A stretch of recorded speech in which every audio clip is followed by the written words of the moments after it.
কি কি কও? এই ছেলে, বসো এখানে। তুমি বসো, তুমি চিনো বেয়াদব, বসো বসো বেয়াদব। কি হয়েছে? এদিকে আসো। তুমি আসো, এদিকে আসো, এদিকে আসো, এদিকে আসো। এই তুমি এদিকে আসো। কি বলো, তোমার কি জানা আছে বলো? হ্যাঁ বলো, প্রশ্ন কি বলো? তুমি এখানে বেয়াদবি করছো কেন? তুমি বেয়াদবি করলে কেন? এই বেয়াদব, তুমি বেয়াদবি করলে কেন? তুমি এভাবে কথা বললে কেন? তোমার তাহলে কে তোমাকে পারমিশন দিয়েছে বেয়াদব? ছবি উঠিয়ে রাখো তো। তোমার এত বড় সাহস, তুমি এভাবে দাঁড়ালে কেন বেয়াদবের মতো? তুমি আমার কথা বলছো কেন?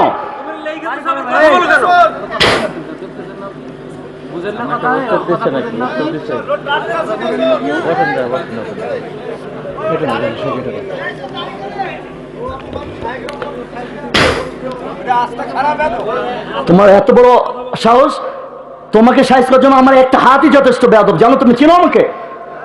এখানে পড়াশোনা করে এসে বসেছি। এই দাঁড়াও, তোমার কোন প্রশ্ন? এদিকে আসো, তোমার প্রশ্ন উত্তর আগে দিব। এদিকে আসো, স্টেজে আসো, এদিকে আসো। না না, আসো না, মাপ না, ওর প্রশ্ন জবাব দিব, ও বুঝবে, না হলে আমরা বুঝাবে। আসো, কোনো অসুবিধা নেই, আসো, উপরে আসো, তুমি উপরে আসো, আসো, তুমি আসো, উপরে আসো, তুমি আসো, তুমি আমারে বুঝাও, নাহলে তুমি আমারে বুঝা, আমি তোমারে বুঝাবো। আসো, হয় তুমি হেদায়েত পাইবা, না হলে তোমার ব্যবস্থা হবে। তুমি আসো, উপরে আসো, তুমি উপরে আসো, এদিকে আসো, উপরে আসো, উপরে আসো। তোমাকে আমি উপরে আসতে বলছি, তুমি উপরে আসো। আপনারা বসেন, আপনারা বসেন। আরে নেতা খেতার কথা আমার বুঝাইও না, তুমি উপরে ওঠো, আমি ওর প্রশ্ন জবাব দিব ইনশাল্লাহ। সমস্যা নেই, আপনি বলেন, শুনবো। না না, আমি, ও আমার পাশে আসবে, ও আমার পাশে বসবে, কেউ ওর কোনো ক্ষতি নাই। আমার পাশে বসো, তুমি আসো, আমার পাশে এসে বসো।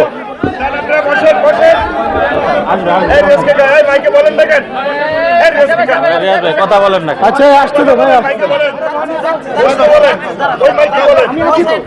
আপনারা বসেন, আপনারা একটু চুপ করে বসে পড়েন প্লিজ, আপনারা একটু বসেন ভাই, আমাদের খাবারের ব্যবস্থা আছে, আপনারা একটু বসেন, বসেন বসেন বসেন। হতাশ হয়ে গেছে। আরে বসো, তুমি বসো, বসো না কেন? বসতে বলছে, বসো। আরে বসো গাই, আপনারা একটু কেন চুপ করেন? আমি তো আছি, চুপ করে বসো, কথা তো বলছি আমি। না না, শোনেন, ও আমাদের দিনী ভাই, আমি ওকে ডেকেছি ওকে অপমান করার জন্য না, আল্লাহর কসম। আপনারা আমার কথা শোনেন, আপনারা আমার কথা শোনেন, আল্লাহর কসম, আমি কাউকে ওকে অপমান করার জন্য ডাকিনি। হয় ও আজকে হেদায়েত চূড়ান্ত ভাবে পেয়ে যাবে। আমার নবী সাল্লাল্লাহু আলাইহি সাল্লামের জীবদ্দশায় একজন ইহুদি মসজিদের মধ্যে প্রস্রাব করছিল।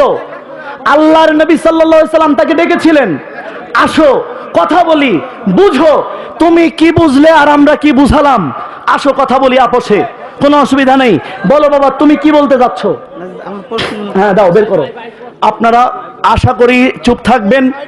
আমরা প্রত্যেক জায়গায় আলেমদের সাথেও বসবো প্রয়োজনে। না না, দরকার নেই, আমি বলছি, চুপ করেন না সবাই, আপনি বসেন।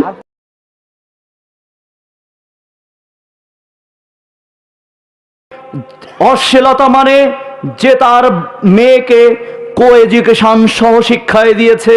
এখানে মেয়ে বসে পড়ছে, এখানে ছেলে বসে পড়ছে, মেয়ের দিকে ছেলে তাকাচ্ছে, ছেলের দিকে মেয়ে তাকাচ্ছে, কখনো হাত ধরে একটু মজা করছে, কখনো কলম ধরে একটু টানছে, এভাবে মজা করে করে পড়ছে।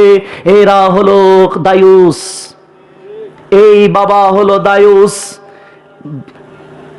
খবিস মানে হলো আহলাল খাবাসা, পরিবারে অশ্লীলতা মানে যে তার পরিবারের ছেলের হাতে মোবাইল কিনে দিয়েছে, ওই মোবাইলে ইউটিউবে সে গান শোনে আর নাচ দেখে বউ, ছেলে এবং মেয়ে। তার মানে ও পরিবারে অশ্লীলতাকে জায়গা দিয়েছে।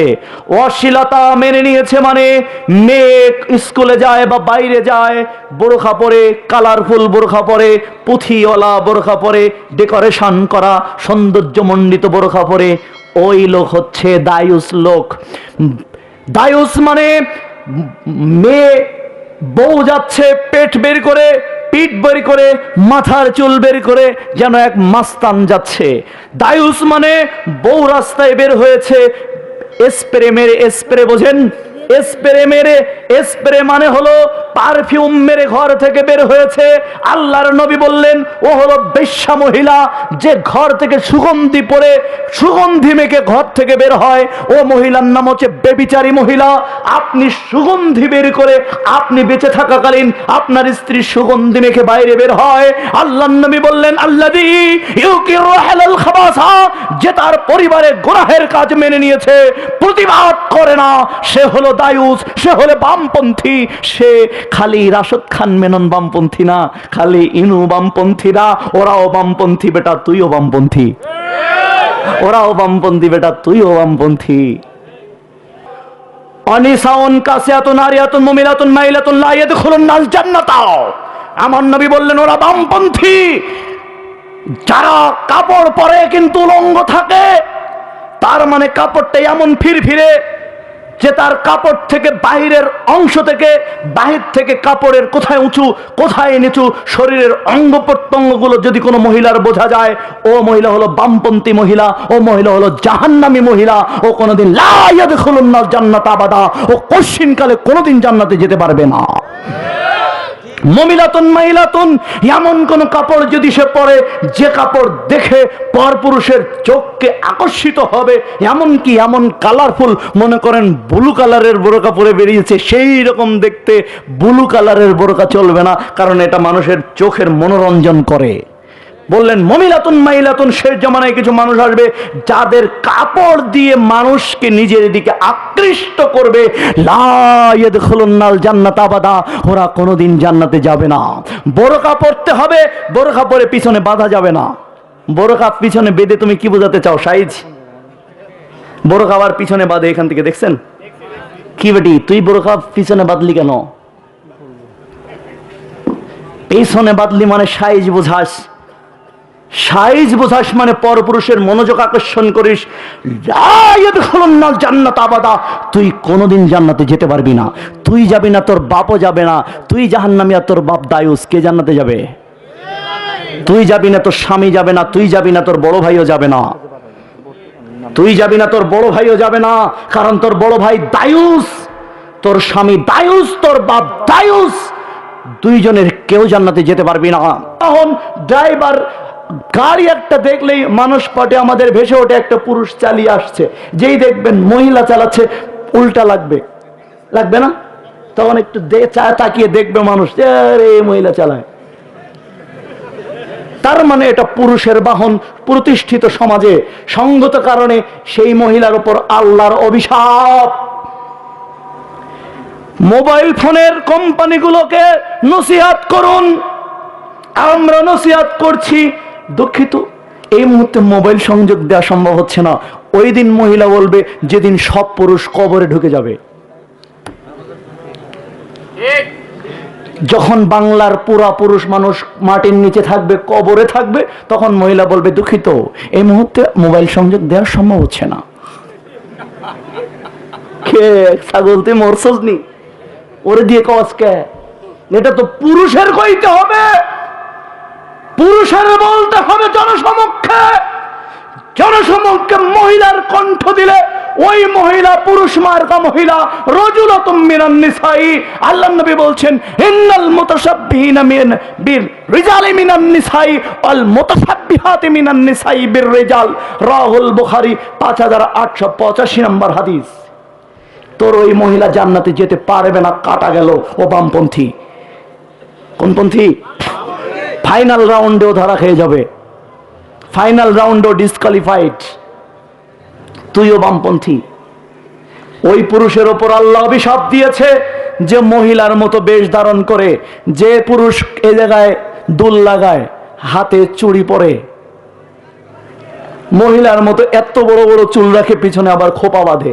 আমি ঢাকায় দেখছি, অহরহ প্রত্যেক দিন দেখি। যে পুরুষ ডাইরেক্ট ক্লিন সেভ হয়, বুঝেননি? ক্লিন সেভ আল্লাহ কিয়ামত পর্যন্ত প্রত্যেক নারীকে ক্লিন সেভ করে দুনিয়ায় পাঠাবেন। যে মহিলার উপরে যদি কোনোদিন গোপদাড়ি দেখা যায়, সে হচ্ছে অসুস্থ মহিলা। হরমোনগত সমস্যার কারণে ওর ওপর গোপদাড়ি উঠতে পারে, সে হবে অসুস্থ। কোনো সুস্থ মহিলার উপরে গোপদাড়ি জন্মাবে না। সে যেদিন জন্মগ্রহণ করবে এবং সে যেদিন মারা যাবে, ও আপনার মতো ক্লিন সেভ হয়ে মরবে। আপনি ক্লিন সেভ হলেন কেন? বোঝেননি কথা? ক্লিন সেভ হলেই আল্লাহ তোর ওপর 24 ঘন্টা অভিশাপ দেয়। বুখারী থেকে ফতোয়া দিয়ে দিলাম, তোর হুজুরকে বলিস ফতোয়া উল্টাতে। বুখারী 5885 নম্বর হাদিস দিয়ে ফতোয়া দিয়ে গেলাম, ক্লিন সেভ হয়ে থাকলে 24 ঘন্টা আল্লাহ অভিশাপ দিচ্ছে। আল্লাহ বলছেন লা, আমার নবী বলছেন লান আল্লাহ, আল্লাহ অভিশাপ দেয়, ইন্নাল মুতাশাব্বিহিনা মিনান নিসাই বির রিজাল ওয়াল মুতাশাব্বিহাতি মিনান নিসাই বির রিজালি।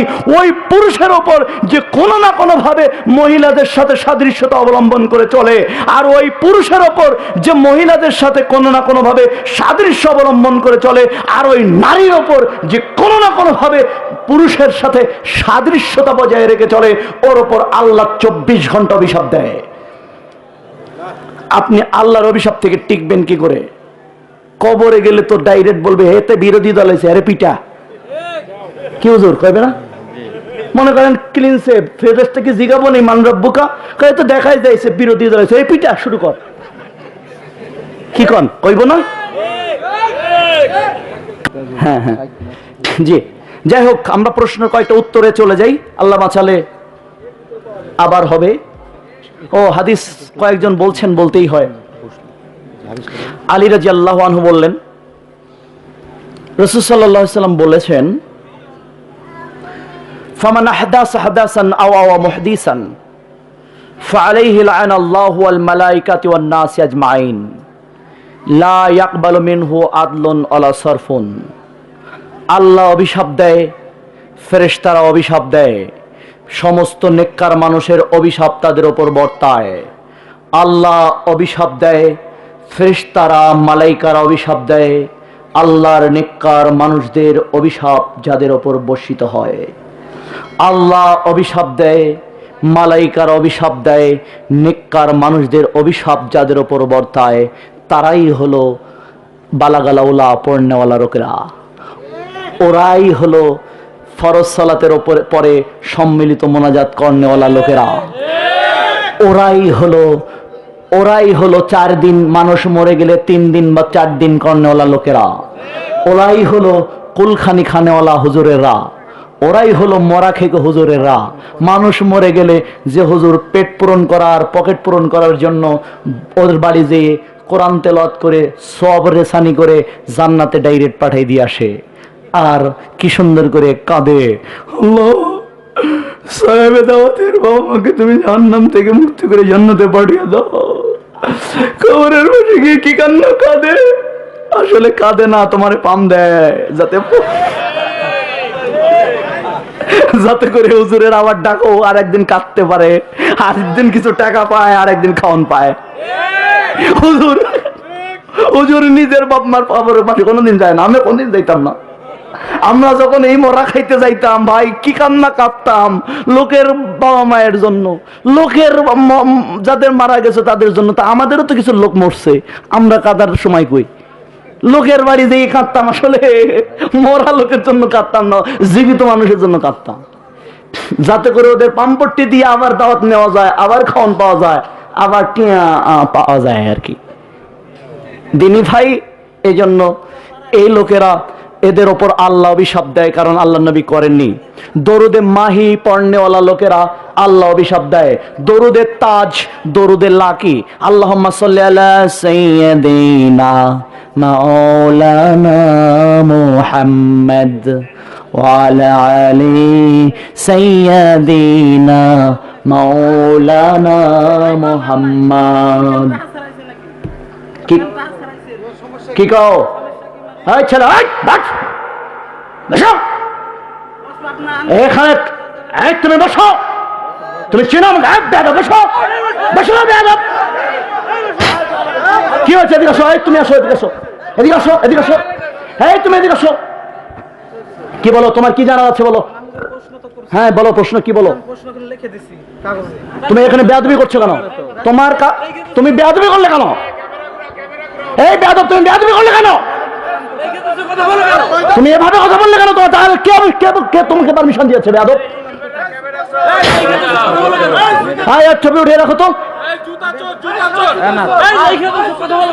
তোমার এত বড় সাহস,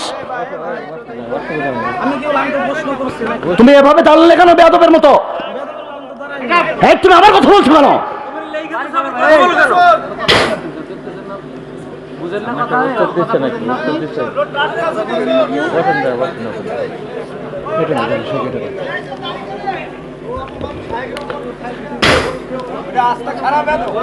তোমার এত বড় সাহস, তোমাকে সাইজ করার জন্য আমার একটা হাতই যথেষ্ট বেয়াদব, জানো? তুমি চিনো আমাকে? এখানে পড়াশোনা করে এসে বসেছি। এই দাঁড়াও, তোমার কোন প্রশ্ন? এদিকে আসো, তোমার প্রশ্ন উত্তর আগে দিব। এদিকে আসো, স্টেজে আসো, এদিকে আসো। না না, আসো না, মাপ না, ওর প্রশ্ন জবাব দিব, ও বুঝবে, না হলে আমার বুঝাবে। আসো, কোনো অসুবিধা নেই, এদিকে আসো, উপরে আসো, তুমি উপরে আসো, আসো, তুমি আসো, উপরে আসো, তুমি আসো, তুমি আমারে বুঝাও, নাহলে তুমি আমারে বুঝাও, আমি তোমারে বুঝাবো। আসো, হয় তুমি হেদায়েত পাইবা, না হলে তোমার ব্যবস্থা হবে। তুমি আসো, উপরে আসো, তুমি উপরে আসো, এদিকে আসো, উপরে আসো, উপরে আসো। তোমাকে আমি উপরে আসতে বলছি, তুমি উপরে আসো।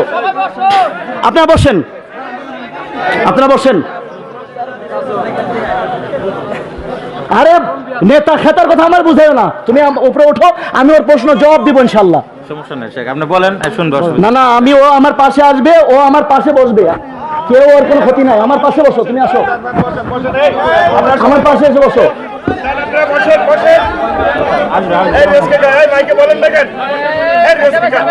কথা বলেন না। আচ্ছা, আসতে দে ভাই। আপনারা বসেন, আপনারা একটু চুপ করে বসে পড়েন প্লিজ, আপনারা একটু বসেন ভাই, আমাদের খাবারের ব্যবস্থা আছে, আপনারা একটু বসেন, বসেন বসেন বসেন। হতাশ হয়ে গেছে। আরে বসো, তুমি বসো, বসো না কেন? বসতে বলছে, বসো। আরে বসো গাই, আপনারা একটু, আপনারা কেন চুপ করেন? আমি তো আছি, চুপ করে বসো, কথা তো বলছি আমি। না না, শোনেন, ও আমাদের দিনী ভাই, আমি ওকে ডেকেছি ওকে অপমান করার জন্য না, আল্লাহর কসম। আপনারা আমার কথা শোনেন, আপনারা আমার কথা শোনেন, আল্লাহর কসম, আমি কাউকে ওকে অপমান করার জন্য ডাকিনি। হয় ও আজকে হেদায়েত চূড়ান্ত ভাবে পেয়ে যাবে। আমার নবী সাল্লাল্লাহু আলাইহি সাল্লামের জীবদ্দশায় একজন ইহুদি মসজিদের মধ্যে প্রস্রাব করছিল। আল্লাহর নবী সাল্লাল্লাহু আলাইহি সাল্লাম তাকে ডেকেছিলেন, আসো কথা বলি, বুঝো, তুমি কি বুঝলে আর আমরা কি বুঝালাম, আসো কথা বলি আপোষে, কোনো অসুবিধা নেই। বলো বাবা, তুমি কি বলতে যাচ্ছ? হ্যাঁ দাও, বের করো। আপনারা আশা করি চুপ থাকবেন।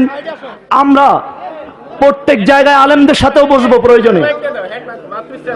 না না, দরকার নেই, আমি বলছি, আপনি বসেন।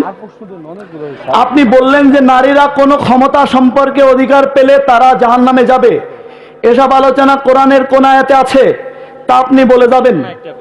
জি, কথা হলো, আমরা বলেছি অকরনা ফি বুয়ুতিকুন্না, আল্লাহ তাআলা বলেছেন সূরা আহজাবের 33 নম্বর আয়াতে যে নারীরা, আমি বলে দিচ্ছি, নারীরা গৃহে থাকবে। কোথায় থাকবে? গৃহে থাকবে। যদি তারা বেপরদায় ঘর থেকে বের হয়, তাদের চেহারা যদি বের করে, তাদের ওয়ালা তাবাররাজনা তাবাররুজাল জাহিলিয়াতিল উলা, জাহিলিয়া যুগের মতো মূর্খদের মতো তোমাদের নিজেদেরকে প্রদর্শন করে বেড়াবে না। ভালো করে বোঝো বাপ, তুমি আমার আয়াতটা, ওই সূরা আহজাব কোরআন আছে 33 নম্বর সূরার 33 নম্বর আয়াত খেয়াল করেন, দিনী ভাই আপনারা চুপ রাখেন। 33 নম্বর সূরার 33 নম্বর আয়াত, সূরাতুল আহজাব 21 নম্বর পারা। কত পারা? 31 পারা নেই, কোরআনে পারা হচ্ছে 30, 21 পারা। তোমার ভয় নাই, তোমার ভয় নাই, কোনো ভয় নাই। আর এটাও মনে করিও না যে আমি কারোর ভয় করে কথা বলি। বাঁচলে বাঁচার মতো বাঁচবো, 1 মিনিট বাঁচবো। আর যদি জীবন দিতে হয় আল্লাহর জন্য দেব। আজকে কথা যেটা বলবো মরা পর্যন্ত ওটাই বলবো, আল্লাহটাই বলবো, কোন ব্যক্তিরটা বলবো না, আল্লাহরটা বলছি। আল্লাহ বলছেন তোমরা সৌন্দর্য প্রকাশ করবে না। আমরা বলেছি কোন জায়গার প্রধান হতে পারবে না। নারীরা কোন জায়গার প্রধান হতে গেলে কি হয়? তার চেহারা বের করতে হয়। নাহলে আপনি যদি এখানে প্রধান হয়ে বসেন তাহলে কি আপনি এই যা পুরোপুরি ঢাইকা সামনে একটা বেড়া দিয়ে বসবে? এই জায়গার যদি প্রধান হয়ে বসে তার চেহারা বের করতে হয়। এই যে এটা পড়েন, আল্লাহ তাআলা কি বললেন? অকরনা ফি বুয়ুতিকুন্না, পড়তে পারেন? অকরনা ফি বুয়ুতিকুন্না ওয়ালা তাবাররাজনা তাবাররাজাল জাহিলিয়াতিল উলা, তোমরা গৃহে থাকবে। বুয়ুত বাইত, বাইত বলে না? কোথায় আছো? বাইতে আছি। বাইত মানে ঘরে, তোমরা ঘরে থাকবে। কোথায় থাকবে? ঘরে থাকবে। এখন কথা হলো আমরা এ কথা বলি না যে তোমরা যদি যাও তাহলে আমরা তোমাদের হত্যা করব, তা না। আমরা তোমাদের সতর্ক করছি। ইন্নামা আনা নাযীরুম মুবিন, আমরা সুস্পষ্ট সতর্ককারী।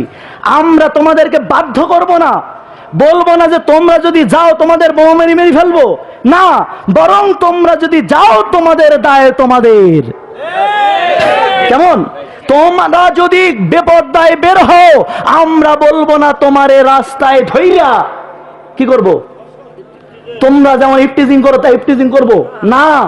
আমরা এখান থেকে বলে দিচ্ছি নারীরা তোমরা গৃহে থাকবে, তোমরা নিজেদের সৌন্দর্যকে প্রকাশ করবে না। আর সৌন্দর্য কাকে বলে?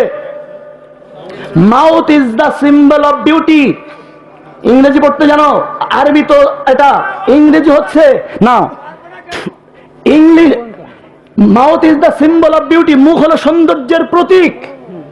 মহিলাদের মুখটাকে ঢেকে শরীরটাকে আবৃত করে বাইরে বের হতে হবে। কেন বের হতে হবে? এর উত্তর দিয়েছেন আল্লাহ তাআলা সূরা আহজাবের 59 নম্বর আয়াতে। আল্লাহ কি বললেন? হে মুমিনরা, তোমাদের নারীরা যখন ঘর থেকে বের হবে কাপড় উপর দিক থেকে নিচের দিকে ঝুলিয়ে দেবে। কেন ঝুলিয়ে দেবে? আল্লাহ তার উত্তর দিয়েছেন 1450 বছর আগে। কি বললেন? যদি তোমরা এই কাপড় উপর ফি জালাবিবিহিন না, যদি উপরের জিলবাবটা উপর দিক থেকে নিচের দিকে ঝুলিয়ে যাও তাহলে ওই রাস্তার বকাটে পোলাপান তোমাদেরকে উত্ত্যক্ত করতে পারবে না। আজকে যারা নারীবাদী, নারীদের ব্যাপারে যারা কথা বলে তাদেরকে স্পষ্ট জানিয়ে দিতে চাই, সূরা আহজাবের 59 নম্বর আয়াত হলো নারীর অধিকার সংরক্ষণ করেছে। ইসলাম নারীর অধিকার দিয়েছে। ইসলাম নারীকে যত অধিকার দিয়েছে কোন তন্ত্র, কোন মন্ত্র, কোন ধর্ম, কোন ধর্মীয় পণ্ডিত নারীকে এত সম্মান, এত অধিকার দিতে পারে না। নারীকে আল্লাহ বলেছেন, আল্লাহ নারীকে নবী বানাননি কিন্তু নবীদের মা বানিয়েছেন, ঠিক কিনা? আমার মা বলতে পারবে, এই ইউসুফ জাহান, যত বড় নেতা হই আমি, যত বড় খেতা হই, মন্ত্রী হয় আর প্রধানমন্ত্রী হয়, আমার মা আমাকে বলে, এই বাবা খেয়ে তারপরে যাবি।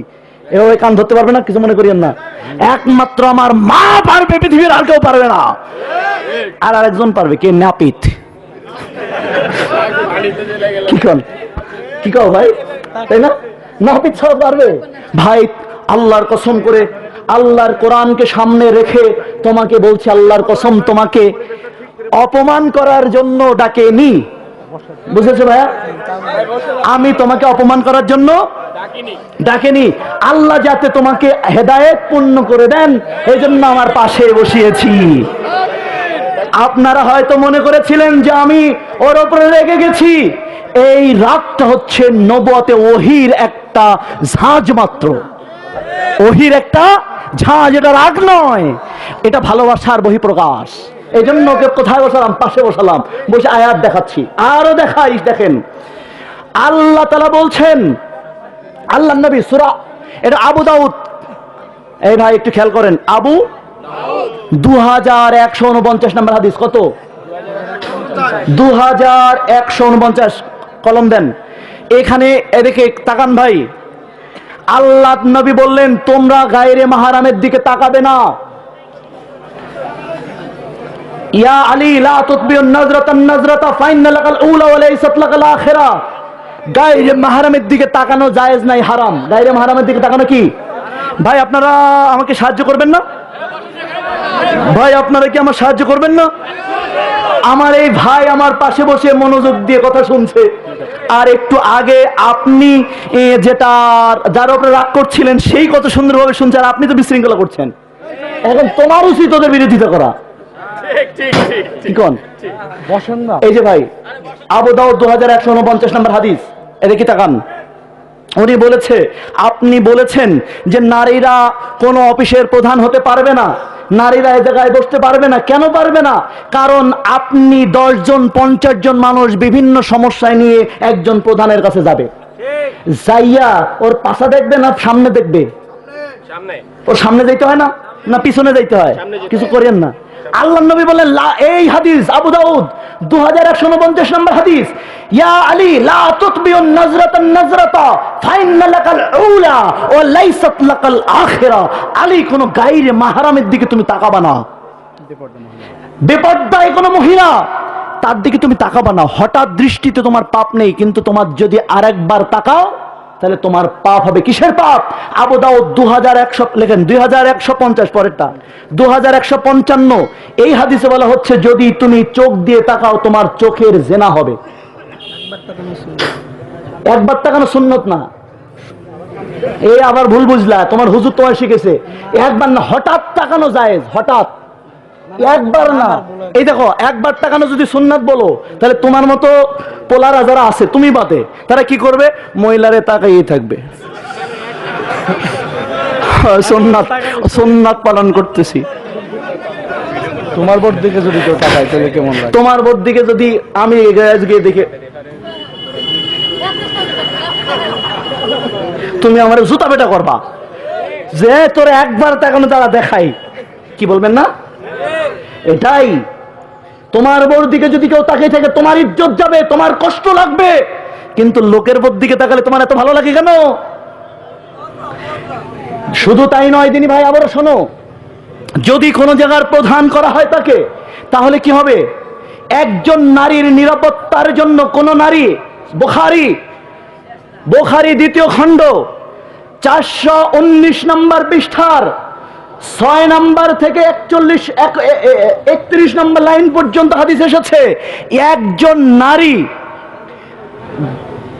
যদি সে আল্লাহ এবং রাসূলের উপর বিশ্বাসমান, কানা ইউমিনুনা বিল্লাহি ওয়াল ইয়াউমিল আখির, সে আল্লাহ যদি আখিরাতে বিশ্বাস করে, সে সফরের দূরত্ব অতিক্রম করতে পারবে না মাহরাম পুরুষ ছাড়া। কারণ একজন নারীকে তার সতীত্ব হরণ যাতে করতে না পারে, আল্লাহ তার জন্য একজন গার্ডের ব্যবস্থা করে দিয়েছেন। সুবহানাল্লাহ বলেন। কিন্তু আপনি পুরুষ, আপনার জন্য আল্লাহ গার্ড দেওয়ার ব্যবস্থা করেনি, কিন্তু নারীকে কি দিয়েছে? প্রহরী দিয়েছে, যে নারী তুমি যখন বাইরে যাবে তোমার সুরক্ষিত থাকার যাতে থাকতে পারো, এই জন্য তোমার সাথে আল্লাহ গার্ডের ব্যবস্থা করেছেন। সুবহানাল্লাহ বলেন। নারীকে ইসলাম কি করেছে? সম্মান করেছে। এবার নারীকে যদি আপনি এখানে বসিয়ে রাখেন, খুব খেয়াল করেন দিনী ভাই, নারীকে বসিয়ে রেখে যদি একদল পুরুষ মানুষ এসে তার কাছে যদি কোনো প্রয়োজনে যান, প্রয়োজনে গেলে তার দিকে তাকাতে হবে না? হবে ভাই, তাকাতে হবে না? তাহলে যখন তাকাতে হবে তখন আপনার গুনাহ হবে না? জেনার গুনাহ হবে। এখন আমার কথা হলো যে যাদের নারী প্রধান হবে তারা কল্যাণ প্রাপ্ত হবে না। এখন তুমি যদি কল্যাণ প্রাপ্ত না হতে চাও, আমার কোনো অভিযোগ আছে? এমন কোনো অভিযোগ নেই, তুমি যাও না।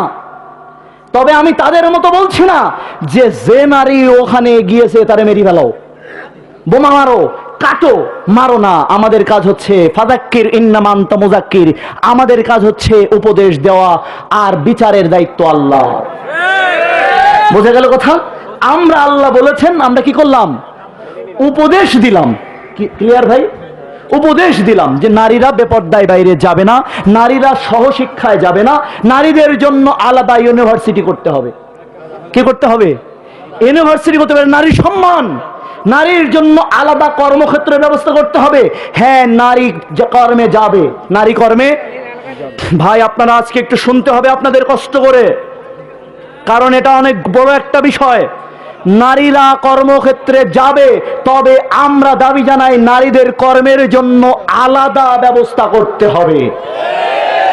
নারীরাও বাসে উঠবে, আমরা দাবি জানাই নারীদের জন্য আলাদা বাসের ব্যবস্থা করুন, যাতে পুরুষরা তাদের ডিস্টার্ব করতে না পারে। এভাবেই আমরা নারীদেরকে সম্মান জানাই। নারীদেরকে সম্মান করতে হবে। নারীদের জন্য বিশ্ববিদ্যালয় আলাদা করে দেন, নারীদের জন্য কলেজ আলাদা করে দেন, নারীদের জন্য হোস্টেল আলাদা করে দেন। তাহলে আপনার নারী সুরক্ষিত থাকবে। আপনার বোনকে একই সাথে এক তলায় থাকে পুরুষ, দুই তলায় থাকে মহিলা, আপনার বোনকে কি ওই হোস্টেলে দেবেন? আপনি উত্তর দেন। দিয়ে আপনি বাড়িতে কি নিশ্চিন্তায় থাকবেন? থাকবেন না। আপনার নারী, আপনার বোনকে আপনি সেখানেই দিবেন যেখানে কোনো পুরুষ মুক্ত থাকবে, ঠিক কিনা? শিয়ালের সামনে মুরগি দিয়ে যদি বলা হয় শিয়াল মামা খাইও না, হবে না। পরস্পরের প্রতি আল্লাহ আকর্ষণ দিয়েই সৃষ্টি করেছেন, দুইজনের কর্মক্ষেত্র হবে আলাদা আলাদা। এই কথাগুলো রেকর্ড করে রাখবেন, যাতে করে কেউ আমাদের কথাকে বেপথে চালাতে না পারে। আমরা নারীদের সম্মানের কথা বলি, আমরা নারীদের অধিকারের কথা বলি, কিন্তু শিয়ালের সামনে দিয়ে অধিকার রক্ষা করতে চাই না। এটাই আমরা বলতে চেয়েছি। আশা করি আরো বিস্তারিত বলা যেত, কিন্তু আমি না বলে আপনাকে বলতে চাচ্ছি, আবু দাউদের 2145 নম্বর হাদিস, 2149, 2150, সহিহ মুসলিম 2128 নম্বর হাদিস। আমি যেগুলো বলেছি লিখে নেন প্রয়োজনে আপনি। এছাড়া রেকর্ড, এই রেকর্ডটা থাকছে সহিহ মুসলিম 2128 নম্বর হাদিস, 2129 নম্বর হাদিস, 2130 নম্বর হাদিস। আবু দাউদ লেখেন সহিহ মুসলিম 2128 নম্বর হাদিস, 2129 নম্বর হাদিস, 2130 নম্বর হাদিস, 2131 নম্বর হাদিস। মুসলিম লেখেন মুসনাদে আহমদের 12407, 12418, 12445, 6464, 6576 নম্বর হাদিস। আপনি দেখে নেন, আপনি আরো দেখে নেন। সূরা আহজাব 33 লেখেন, সূরা আহজাব 33 নম্বর সূরার 33 নম্বর আয়াত। আপনি আরো লিখে নেন সূরা নূর, সূরা নূর 30, 31, 32 নম্বর আয়াত। সূরা নূর কি সূরা? সূরা নূর 30, 31, 32 নম্বর আয়াত। আপনি আরো লিখে নেন সূরা আহজাব 21 নম্বর পারার 33 নম্বর সূরার 59 নম্বর আয়াত। আপনি এই আয়াতগুলো দেখে আপনি তাফসীরগুলো পড়বেন। আপনি তথাকথিত ওই যে সূরাদের কাছে যাবেন না, আপনি বিশ্ববিখ্যাত তাফসীরগুলো পড়বেন। যেমন সূরা আহজাবের এই আয়াতগুলো তাফসীর পড়বেন। কি পড়বেন? তাফসীর ইবনে কাসির পড়বেন। সূরা আহজাবের 59 নম্বর আয়াতের তাফসীর আপনি পড়বেন। সূরা আহজাবের 33 নম্বর আয়াতের তাফসীর পড়বেন, তাফসীর ইবনে কাসির। মানে এটা কোনো মাযহাবের তাফসীর না, মনে করবেন না এটা আমার বাড়ির বাবার তাফসীর। পৃথিবীর যত বিখ্যাত মুহাদ্দিস আছে, পৃথিবীর যত বিখ্যাত মাদ্রাসা আছে, সেই মাদ্রাসাগুলোর বিশ্ববিখ্যাত তাফসীরের নাম তাফসীর ইবনে কাসির। আর একটা তাফসীরের নাম হচ্ছে তাফসীরে তাবারি, আর একটা তাফসীরের নাম হচ্ছে তাফসীরে জালালাইন, আর একটা তাফসীর, সব মাযহাবে আছে এটা, তাফসীরে মারিফুল কোরআন হানাফি মাযহাবের। আপনি আমাকে অন্য লাকাব দিয়ে দেন না, আমি বিশেষ কোন দলের হুজুর না, আমি আল্লাহর এজেন্টশিপ নিয়ে কথা বলি, আমি আল্লাহর রাসূলের পক্ষ থেকে কথা বলি, আমি কোন দলের কথা বলি না। জেনে রাখবেন এই আয়াতগুলো সূরা আহজাবের 33 আয়াত, সূরা আহজাবের 59 আয়াত, সূরা নূরের 30, 31, 32 নম্বর আয়াত, মুসলিমের 2129। কলমটা দেন। এই আয়াতগুলো আপনি বাসায় গিয়ে পড়বেন। আমার মোবাইল নাম্বার দিয়ে যাই, আপনি পারলে আমার এই যে আমার মোবাইল নাম্বার থাকলো, আপনি আমার মোবাইল নাম্বারে কথা বলবেন।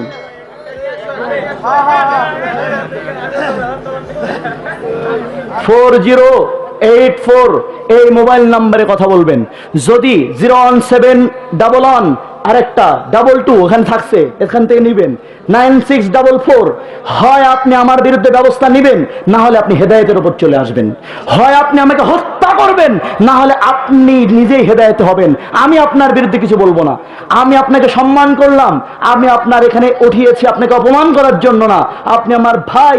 কিন্তু আমি যদি এই তথ্যগুলো মিথ্যা দিয়ে থাকি, আপনি আমার বিরুদ্ধে কেস করবেন, মামলা করবেন, মানহানি মামলা করেন, রাষ্ট্রদ্রোহী মামলা করেন, আমার বিরুদ্ধে ব্যবস্থা নেন। আর যদি আয়াতগুলো থাকে, তাহলে আপনি হেদায়েতের ওপর চলে আসুন। আল্লাহ আপনাকে হেদায়েত কবুল করুন। আল্লাহুম্মা আমিন।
السلام عليكم ورحمة الله